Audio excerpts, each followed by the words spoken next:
자, 압력으로 표현을 해보겠습니다.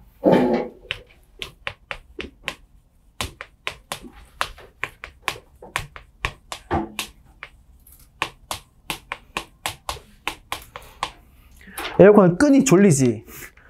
켜니 더 춥고. 이런 악순환이야, 악순환. 이게 안 좋은 거라서 그래, 이게 옛날 거잖아. 노래져가지고. 자, 다시. 이 NO2, N2O4를 다시 볼게요. 자, PV는 nRT를 볼까요?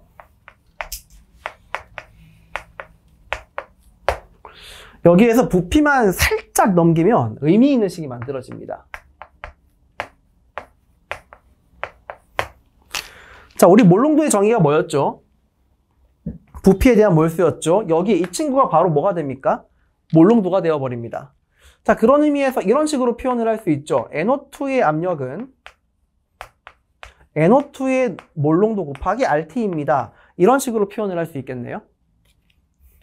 그리고 마찬가지로 N2O4의 압력은 N2O4의 몰롱도 곱하기 RT입니다. 이런 식으로 표현을 할 수도 있겠죠. 자, 그럼 여기에서 평형상수로 우리가 배웠던 데를 구해 볼 건데 NO2, N2O4 제곱이죠. 자, 엄밀히 말하면 이건 농도로 표현을 한 평형상수식이 되는 거니까 오른쪽 밑에는 concentration을 따서 C라고 합니다. KC. 농도로 표현을 했다. 반면에 압력으로 표현을 할 수도 있어요. 하지만 압력으로 표현을 하려면 당연히 상태는 가스가 돼야 되겠죠. 압력 NO2의 제곱분의 압력 N2O4 이런 식으로 표현을 할 수도 있습니다.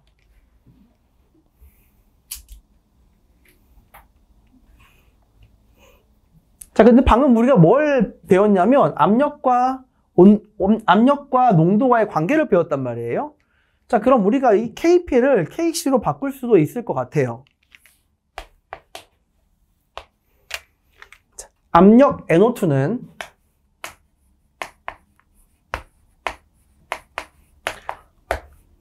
이렇게 표현을 할 수 있습니다. NO2 농도의 RT의 제곱. 그리고 압력 N2O4는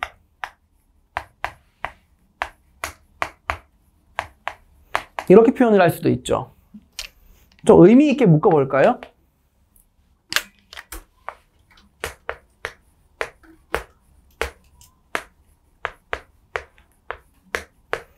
아이고.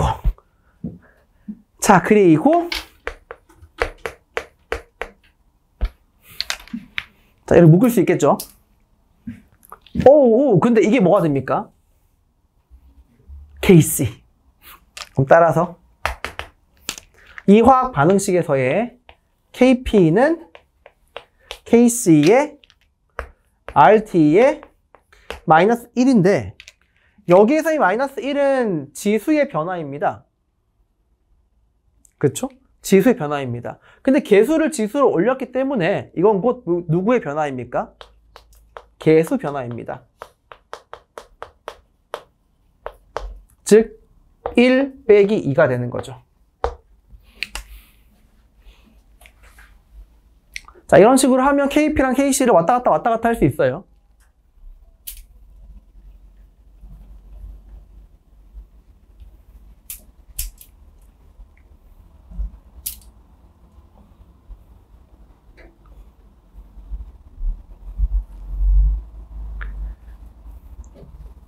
됐습니까?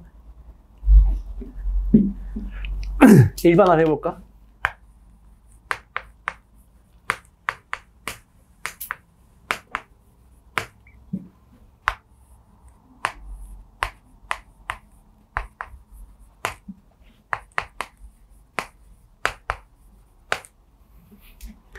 자, 여기에서 KP를 구하게 되면 PA의 A제곱, PB의 B제곱, PC의 C제곱, PD의 D제곱이 될 겁니다.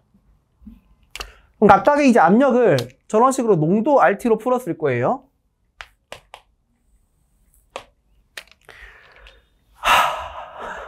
자, 한 번만 적어주겠습니다.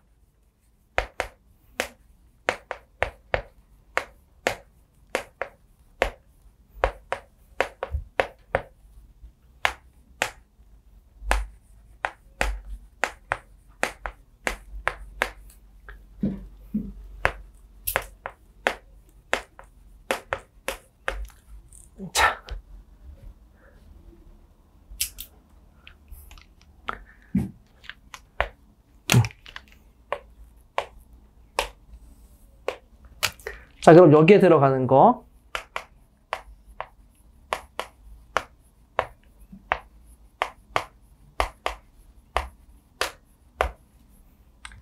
자, 그럼 이제 RT를 묶어내면 되는 건데, C 플러스 D 빼기 A 빼기 B 이렇게 되겠죠?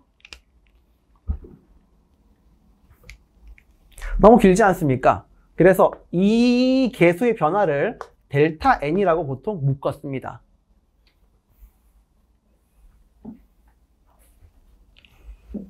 그리고 앞에 있는 이 친구는 뭐가 되는 거죠? KC가 되는 거죠. 농도로 표현을 한 거.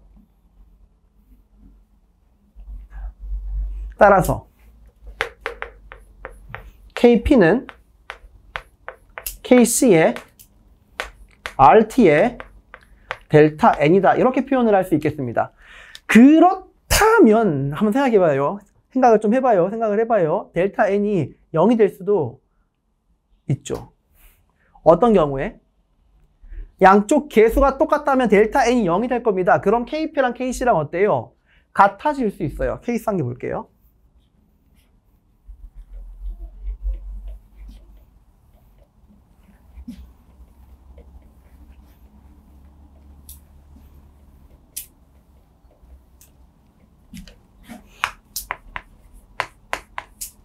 델타 N이 0이 나오는 케이스.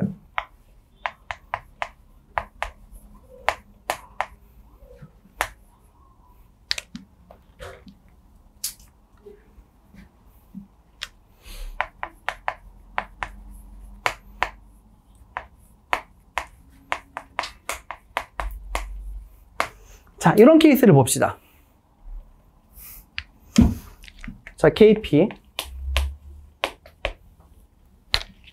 pH2, pF2, pHI의 제곱. 풀어 써볼게요. 농도 RT, 여기도 농도 RT, 여기도 HI가 아니라 HF죠. 농도 RT, 얘 제곱. 자, 그러면 여기는 H2, 여기는 F2, 여기는 HF의 제곱, 그리고 RT의 0? 뒤에 게 쓱 사라집니다. 1로. 자, 그럼 이게 뭐가 됩니까? KC. 같을 수 있다.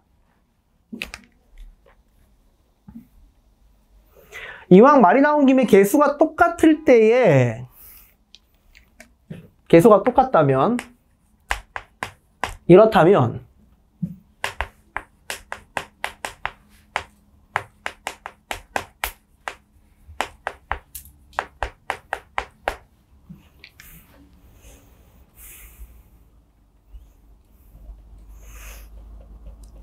자, 이게 무슨 말인지 한번 알아보겠습니다. 예를 들어 가지고요.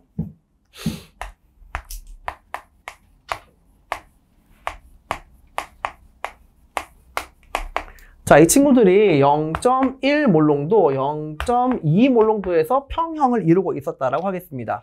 자, 그러면 평형상수는 0.1의 제곱에 0.2가 되겠죠? 20입니까? 아, 20이구나. 근데 여기에서 이 공간에, 예를 들어 이 공간에 1리터에 들어있던 친구였습니다. 그럼 이게 몇 몰 있다는 뜻입니까? 각각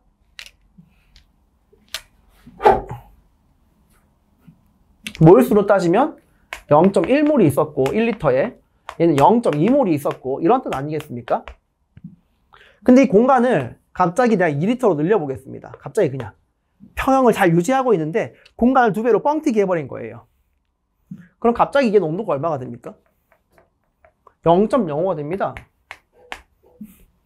이 농도가 얼마가 됩니까? 0.1이 됩니다. 그럼 얘를 가지고 여기 집어넣으면 절대로 20이 안 나오거든요. 그치? 그럼 평형이 아니라는 거예요, 갑자기. 그럼 다시 어떻게 돼야 됩니까? 평형을 향해서 다시 달려가야 됩니다.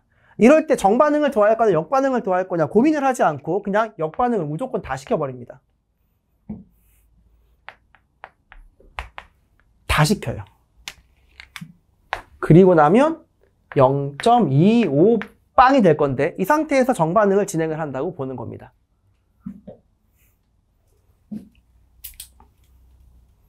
됐죠? 뭐 계산은 이런 식으로 해서 살아있는 친구는 이렇게 해서 평형상수 20은 여전히 바뀌지 않는 숫자이기 때문에 0.25 빼기 2x에 제곱하고 여기 x 하시면 이 x를 구할 수 있죠. 안 구하겠습니다. 젠장. 그대 공식에 다 때려 넣어야 돼요. 자, 어쨌든 결론이 뭐냐면 지금 내가 얘기하고 싶은 건 멀쩡한 평형을 이루고 있는 이 상태에서 부피 변화를 주는 것만으로도 평형을 깨트릴 수 있다는 이야기입니다. 그지? 깨지잖아요. 근데 델타 n이 0이면 말이 달라집니다.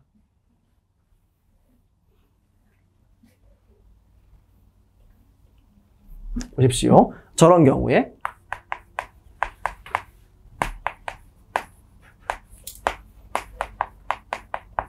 자, 이런 경우를 봅시다. 자, 똑같이 이 친구 0.1, 0.1, 0.2 이렇게 평형을 이루고 있다고 칩시다. 몰농도고 전체 1리터고 자, 그럼 평형 상수는 0.1 곱하기 0.1분의 0.2의 제곱이니까 4가 나올 겁니다. 자,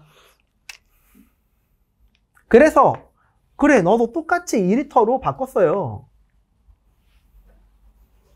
그럼 순간적으로 농도가 절반이 돼야 되지 않습니까? 그치? 그러면 0.05, 0.05, 0.1이 될 건데